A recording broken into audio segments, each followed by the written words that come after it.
Olá, irmãos, olá, amigos. É para honra e glória ao Senhor e um prazer imenso que eu venho lhes apresentar o nosso sexto estudo. O que Jesus nos ensinou sobre o dinheiro? Vamos aprender? Jesus falou amplamente sobre o amor ao dinheiro.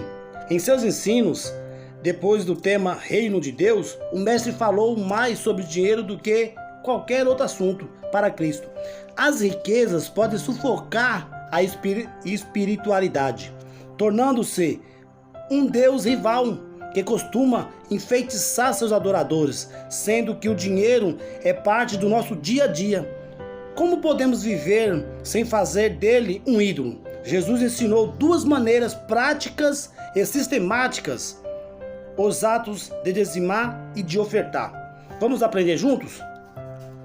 O ato de dizimar, a palavra dízimo significa 10ª parte. Ele é santo e pertence ao Senhor. Ao devolvermos a Deus os dízimos de nossas rendas, reconhecemos que todas as coisas pertencem a Ele. E participando do cumprimento da missão de pregar o Evangelho a todo mundo. Dizimar é um ato de adoração e honra a Deus. A Bíblia diz em Provérbios: honrar ao Senhor com os teus bens e com as primícias de toda a tua renda. Está em Provérbios 3:9. Irmãos, Cristo aprovou a devolução dos dízimos? Jesus aprovou a devolução dos dízimos, mas ressaltou que esse ato deve ser feito com amor e justiça, sem hipocrisia. Lá em Lucas 18:10-14, Jesus contou a história dos fariseus que se orgulhava de devolver o dízimo. Enquanto desprezava o pobre publicano, o fariseu foi reprovado por Jesus, pois sua motivação e suas ações eram erradas.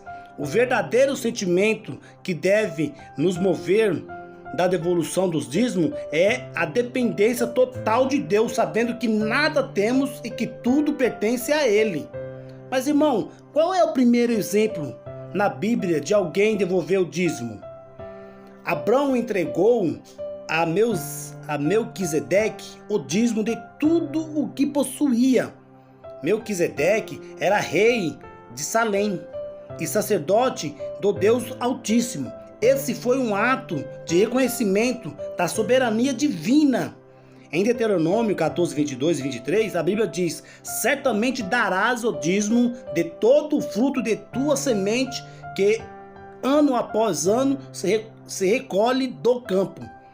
E perante o Senhor teu Deus, no lugar que escolher para ali fazer habitar o seu nome, comerás os dízimos do teu cereal, do teu vinho, do teu azeite e os primogênitos das tuas vacas e das tuas ovelhas, para que aprendam a temer o Senhor teu Deus todos os dias. Mas, irmãos, como o dízimo era usado em Israel? Quando lemos o capítulo 2 de Números, descobrimos que a tribo de Levi não recebeu herança porque Deus separou essa tribo para o serviço religioso em tempo integral. Deus era a sua herança, aquele que provia suas necessidades. A tribo de Levi passou então a sobreviver dos dízimos do povo de Israel. Mas o que Paulo afirma sobre o sustento do ministério evangélico? Assim como ocorria com a tribo de Levi, os pastores e obreiros que trabalhavam em tempo integral na obra da pregação do evangelho também devem viver dos dízimos. Deus deu orientação especial quanto a isso. Ele nos quer que sua obra seja prejudicada por falta de recursos. A parte que Deus reservou para si não deve ser desviada para outro propósito. Irmãos, o ato de ofertar, assim como o dízimo deve ser levado para a igreja, as ofertas voluntárias também devem ser conduzidas à presença de Deus. O dízimo reflete nossa fidelidade a Deus. Mas além do dízimo, o que mais devemos trazer ao Senhor? As ofertas, irmãos. As ofertas apressam nossa gratidão por tudo o que Ele nos dá. O dízimo é um percentual definido, 10%. As ofertas são proporcionais às bênçãos divinas. segundo o valor que o doador tiver proposto em seu coração. Mas, para Jesus, qual é a essência da verdadeira oferta? Dar uma oferta a Jesus não é reflexo automático da nossa entrega a Ele. Tanto a viúva quanto a viúva pobre, quanto homens ricos deram ofertas voluntárias para manter os serviços do templo. Então, qual foi a diferença entre eles? Os ricos deram o que lhes sobrava e fizeram somente por formalismo religioso. A viúva pobre, apesar de ter dado apenas 2 moedinhas, deu tudo o que possuía. Para Deus, não é a quantia dada que importa, mas o nível da entrega ao Senhor que torna a oferta aceitável diante dele. A sandália da viúva estava firmada na certeza de que Deus proveria todas as suas necessidades. Sua oferta vinha do íntimo do seu ser.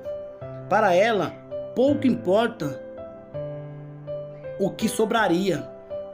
Na verdade, ela não entregou tudo o que tinha, entregou tudo o que ela era. O que ela era. Isso é sacrifício. Mas, irmãos, que sentimento devemos ter ao entregar o dízimo e as ofertas? Tudo o que temos e somos vem das mãos bondosas de Deus. Como deveríamos ser gratos pelas bênçãos que recebemos? Essa mesma gratidão deve ser demonstrada por meio de nossas ofertas com alegria no coração.